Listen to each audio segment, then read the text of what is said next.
This is why I hate talking about fitness in social settings. So the other day, my friends invited me to brunch, and there was this couple there that they're friends with, and they're getting married pretty soon. Of course, the conversation went to weight loss because the girl was trying to fit into her dress. The guy was talking about what he was doing to lose 30 pounds or whatever.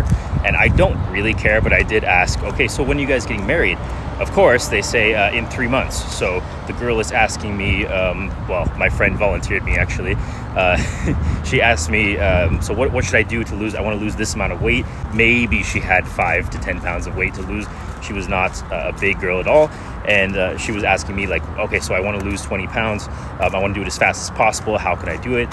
And I don't like being put in this situation in a social setting, especially because I don't know how to be nice and realistic at the same time. It's usually just one or the other. Not that I'm going to be rude, but normally I have this conversation with clients, and if you're paying me, you're going to get the real information, and I'm not going to babysit you. But anyway, so I told her, like, you're doing it fast is not going to work. You're going to feel terrible. You're going to look terrible, and you may not lose any weight at all. And if you do, it might not be anywhere close to what you want to lose. In that case, you're much better off doing it the right way, losing a little bit of weight and being able to continue even after the wedding. Do you think she took that advice?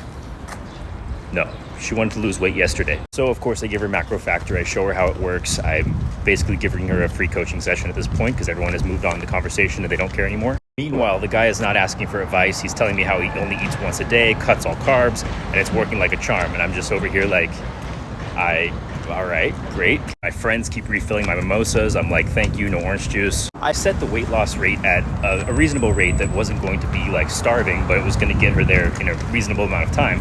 She was like, no, that's too slow. She moves it to where she's eating 1,000 calories a day. At some point, you just can't feel sorry for them anymore. If they want to do this to themselves, you kind of just have to say, okay, you're right. Then I ask her what she's doing for exercise. She says, nothing. She's not doing anything. She's not walking. Her job is sedentary, so she's sitting at her desk all day. We looked at her average step count. It was like 2,000. And I was like, that is very, very bad. You almost have to try to be that bad. You basically have to say, I'm not getting up today. So I said, listen, if you do nothing else, you could eat exactly the same and just increase your step count 2,000 every week. 2,000. So now you're doing 2,000.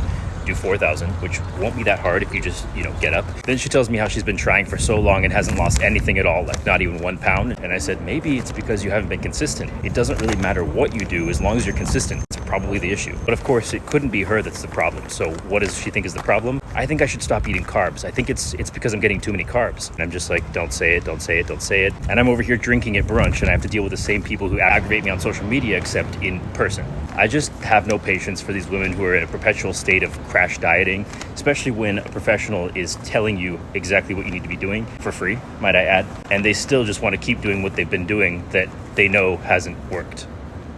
I don't know. She turns to my friend's girlfriend and says, what have you been doing? Because she lost, I don't know, maybe like 30 pounds of baby weight and just pregnancy weight. She just had a baby. So she was like, I've been doing Weight Watchers, but don't download it. You don't need that, first of all. And also, it's a paid app. And in my head, I was like, well, so is Macro Factor, but it'll actually help you. So what does she do? She downloads the Weight Watchers app on the spot and says, I think I'll do both.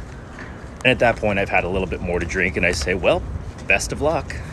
I'm a fitness professional who's having brunch and eating bacon and Nutella and drinking. Do you think that I'm just different than you? Or worse, you think that you're a scientific anomaly? Like other people can lose weight in this way, but you just somehow can't? I don't know. This type of delusion just drives me crazy. And we have these coaches and dietitians telling them that it's not their fault. It's not your fault you've been lied to. It's not your fault you keep doing these diets. It is.